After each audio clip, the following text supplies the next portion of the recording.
Reborn to master the blade के episode 2 की शुरुआत में हम लोगों को देखने के लिए मिलता है कि सारे लोग एक जगह इकट्ठा हुए हैं रोइंग सेरेमनी के लिए। यहाँ सबसे पहले जो रानी है वो एक बॉक्स के अंदर हाथ डालती है और कहती है मेरे को थोड़ा सा टिकल हो रहा है। हमको बताया जाता है कि जो ये रोइन है वो 4 स्पेशल कैटेगरी की रैंक्स में डिवाइड किए गए हैं: special, greater, normal and lesser. जितना पावरफुल आपका रोइन होगा उतने ही पावरफुल आर्टिफैक्ट्स को आप यूज कर सकते हो। जो रानी है उसको मिलता है द बो ऑफ लाइट का रोइन, जिसको देख के वो बहुत ज्यादा खुश होती है और क्रिस को जाके कहती है देखो ये रोइन कितना ज्यादा पावरफुल है ना। सब लोग सोच रहे होते हैं कि अब रानी जो है वो एक अच्छी नाइट बन सकती है। रोइन लेने की अगली बारी होती है इंग्लिश की।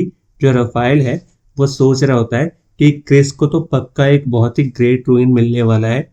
अगला सीन हमें एक फ्लैशबैक सीन दिखाया जाता है जहाँ पे जो रानी की मदर होती है वो उससे कह रही होती है कि मैं अगर सच बोलूं तो मैं नहीं चाहती कि तुमको कोई स्पेशल रोइन मिले, क्योंकि मैं चाहती हूँ कि तुम अपनी लाइफ को अपने लिए अपने तरीके से जी सको। इस पे क्रिस कहती है कि माँ मेरा भी कुछ ऐसा ही मानना है। अगले सीन में हमें दिखाया जाता है कि क्रिस जा रही होती है बॉक्स के अंदर हाथ डालने और तब वो सोच रही होती है कि मैंने ऑलरेडी एक ऐसी लाइफ जी है जहाँ पे मैंने अपनी पूरी जिंदगी अपने लोगों के नाम कर दी थी। क्रिस बॉक्स में अपना हाथ डालने के बाद सोच रही होती है कि ये डिवाइस जो है लगता है वो माना को इम्प्रिंट करता है ताकि जो यूजर है वो उसका बेटर कंट्रोल कर सके। लगता है इस एरा में जो लोग हैं वो अपने माना को कंट्रोल नहीं कर पाते, इसलिए वो लोग इस डिवाइस का यूज कर रहे हैं। क्रिस अपना हाथ बाहर निकालती है और सबको दिखाती है और उसके हाथ पे कोई भी इम्प्रिंट नहीं आया। सब लोग ये देख के बहुत ज्यादा शॉक हो जाते हैं कि इंग्लिश के पास कोई भी रोइन नहीं है। सब लोग शॉक में होते हैं, लेकिन उधर क्रिस सोच रही होती है क्योंकि मैं एक डिवाइन नाइट हूँ, मैं ईथर का यूज करती हूँ ना कि माना का, लेकिन मैंने अपना जो इम्प्रिंट है इसको अपने हाथों पे होने नहीं दिया ताकि किसी को ये पता ना चले कि मेरे पास इतनी ज्यादा स्पेशल पावर्स है। जो क्रिस के फादर है वो कहते हैं बिना रोइन के तो क्रिस एक ऑफिशियल नाइट नहीं बन पाएगी। इस पे क्रिस कहती है कि मैं रानी की स्क्वायर बन के उसको सर्व करना चाहूंगी, इस तरीके से बिना आर्टिफैक्ट के भी मैं रानी को प्रोटेक्ट कर सकती हूँ। और मनी मन सोचने लगती है इस तरीके से मैं ट्रेनिंग भी कर पाऊंगी और मेरे को रैंक में प्रमोट भी नहीं होना पड़ेगा। जो रानी है वो बहुत ज्यादा खुश हो जाती है क्रिस की बात सुन के और उसको आके हक कर लेती है। अगले सीन में हमको एक बीस्ट दिखाया जाता है जो कि मोस्ट पावरफुल रेनबो किंग होता है। जो प्रिज्मर होता है वो इतना पावरफुल बीस्ट होता है कि एक बार में पूरे नेशन को अपने दम पे खत्म कर सकता है। इंग्लिश और रफीना आपस में बात करते हुए जा रहे होते हैं कि फाइनली हमको मौका मिला है बीस्ट को हंट करने का, लेकिन हमने अभी तक जितने भी बीस्ट से फाइट किए हैं वो सारे के सारे बहुत ही ज्यादा कमजोर थे। मेरे को उस दिन का बहुत बेसब्री से इंतजार है जिस दिन मेरे को प्रिज्मर से फाइट करने के लिए मिलेगा। क्रिस कहती है मेरे को बहुत ज्यादा ट्रेनिंग करनी होगी ताकि सच में जब वो दिन आए तो मैं इसको हरा पाऊं। रानी कहती है तुम्हारी एक्साइटमेंट की दाद देनी पड़ेगी, तुम्हारे पास कोई भी रूइन नहीं है लेकिन फिर भी तुम डरते नहीं हो। वो लोग आपस में बात कर ही रहे होते हैं तभी उनको एक हाईलैंड दिखता है बादलों के बीच में और उसको देख के रानी कहती है कितने सालों बाद हमको ये हाईलैंड देखने के लिए मिली है। फिर हमको बताया जाता है कि धरती पे जो लोग रहते हैं वो बीस से बचने के लिए क्या करते हैं, तो लोग अपने पशु और अनाज को हाईलैंडर्स के पास रख देते हैं ताकि उनको बीस से बचाया जा सके। जो क्रिस होती है वो सोच रही होती है मेरी पिछली लाइफ में ऐसा कुछ तो नहीं होता था और जो किंगडम मैंने रूल किया था उसका क्या हुआ। मैंने बहुत सारी बुक्स भी पढ़ के देखी लेकिन मेरे को कहीं भी मेरे पिछले किंगडम का कोई भी नामो निशान तक नहीं मिला। अगला सीन हमें दिखाया जाता है जहाँ पे जो क्रिस होती है वो एक पार्टी के लिए रेडी हो रही होती है। तभी वहां पे रानी आती है और क्रिस से पूछती है क्रिस क्या तुम रेडी हो चुकी हो। और क्रिस को देखते हुए कहती है तुम तो बहुत ही ज्यादा ब्यूटीफुल लग रही हो क्रिस। इस पे क्रिस कहती है तुम भी बहुत ज्यादा क्यूट लग रही हो रानी। वो दोनों जैसे ही पार्टी में एंट्री करते हैं वैसे ही सब लोग उनको देखने लगते हैं और क्रिस सोचने लगती है कि कितना ज्यादा ऑकवर्ड लग रहा है, सब लोग मेरे को कैसे देख रहे हैं। क्रिस भाग के जाती है और रानी के पीछे छुप जाती है। तभी वहां पे जो रानी के फादर होते हैं वो आ जाते हैं और वो इंट्रोड्यूस कराते हैं रानी और क्रिस को लियो के साथ।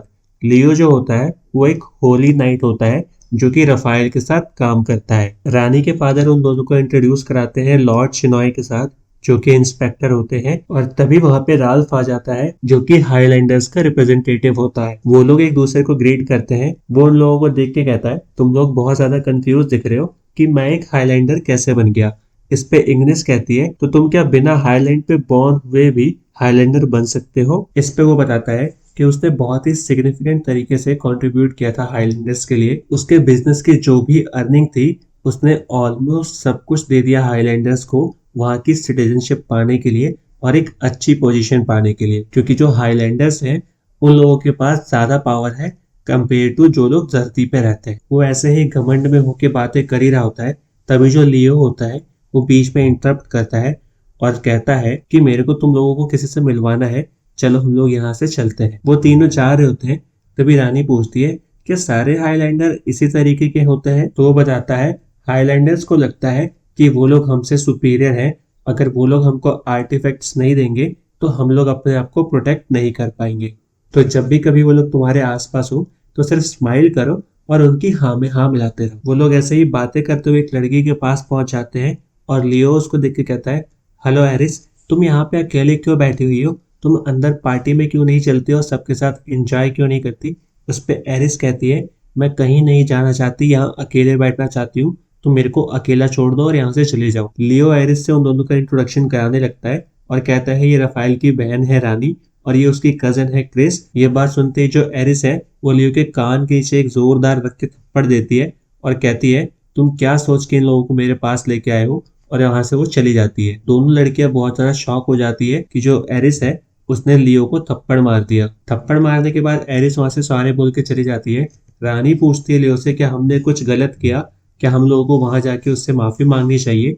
तो उस पर लियो कहता है कि ऐसी कोई भी बात नहीं है और सॉरी तुम लोगों को ये सब देखना पड़ा। तभी हमें चीखने की आवाज सुनाई देती है।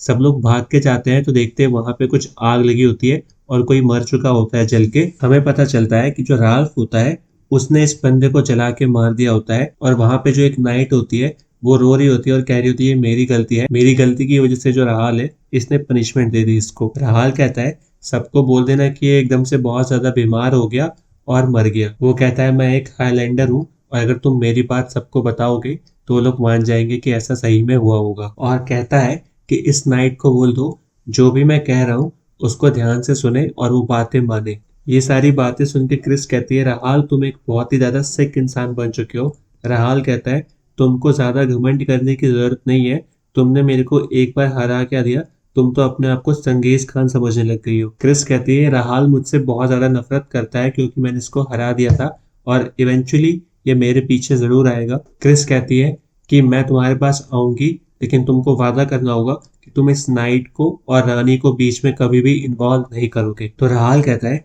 कि जिस मेंशन में मैं रह रहा हूँ रात को वहां पे आना तुम अकेले। अगला सीन हमें दिखाया जाता है मेंशन का, जहाँ पे जो क्रिस है वो जा रही होती है, तभी उसके रास्ते में एरिस आ जाती है। एरिस कहती है कि लियो ने मेरे को सारी बात बता दी है, तुमको यहाँ जाने की जरूरत नहीं है, मैं राहाल से निपट लूंगी।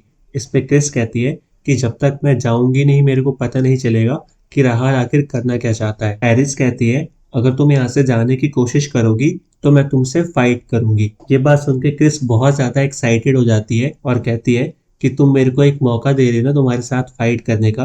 तो ये सुन के एरिस थोड़ी शॉक हो जाती है कि ये लड़की पागल है क्या, इसके पास कोई रूइन नहीं है फिर भी ये मेरे से लड़ने की बात पे इतनी ज्यादा खुश क्यों हो रही है। उधर जो क्रिस है वो सोच रही होती है कि ये एक परफेक्ट अपॉर्चुनिटी है मेरे लिए अपनी स्किल्स को टेस्ट करने के लिए। एरिस सोचती है एक काम करती हूँ, इसको थोड़ा सा डरा देती हूँ ताकि ये डर के यहाँ से भाग जाए। लेकिन जो इग्निस होती है वो तो बहुत ज्यादा एक्साइटेड हो रही होती है फाइट करने के लिए। एरिस भाग के जाती है क्रिस के पास अटैक करके डराने के लिए, लेकिन क्रिस क्या करती है उसका हाथ पकड़ के उसको फेंक देती है दूसरी तरफ और सोचने लगती है इसके पास स्पीड भी है, फ्लेक्सिबिलिटी भी है और एजिलिटी भी है, ये मेरे बाकी ओपोनेंट्स की तरह नहीं है, ये काफी स्ट्रांग है और मेरे को इस नाइट के साथ लड़ने में मजा आने वाला है। वो जो फाइट कर रही होती है वो स्माइल के साथ कर रही होती है। इस पे एरिस कहती है तुम इतना ज्यादा खुश क्यों हो? तो वो बताती है मेरे को स्ट्रॉन्ग ओपोनेंट के साथ फाइट करने में बहुत ज्यादा मजा आता है। इन दोनों की फाइट चल रही होती है और एरिस सोचने लगती है कि रूइन के बिना भी ये कैसे मेरे सारे अटैक्स को हैंडल कर पा रही है। क्रिस कहती है मेरे को अपनी ट्रू पावर दिखाओ तुम। फाइट चलते हुए में एरिस अपनी तलवार से अटैक करती है और जो क्रिस होती है उसके हाथ पे कट लग जाता है और कट लगने के बाद भी वो और ज्यादा एक्साइटेड हो रही होती है कि मेरे को बहुत ज्यादा मजा आ रहा है इनसे फाइट करके। तभी वहां पे लियो आ जाता है और लियो अटैक करता है एरिस के ऊपर और एरिस दूर जाके गिरती है। एरिस कहती है आखिर तुम्हारे दिमाग में क्या चल रहा है लियो, तुमने मेरे ऊपर अटैक क्यों किया, हिम्मत है तो सामने आओ। और तभी हमको देखने के लिए मिलता है कि लियो सामने आता है जो कि बहुत ही ज्यादा विलन वाली वाइब्स दे रहा होता है और इसी के साथ जो हमारा ये एपिसोड है वो एंड हो जाता है। अगले एपिसोड के साथ बहुत जल्दी मिलूंगा, तब तक के लिए सायोनारा।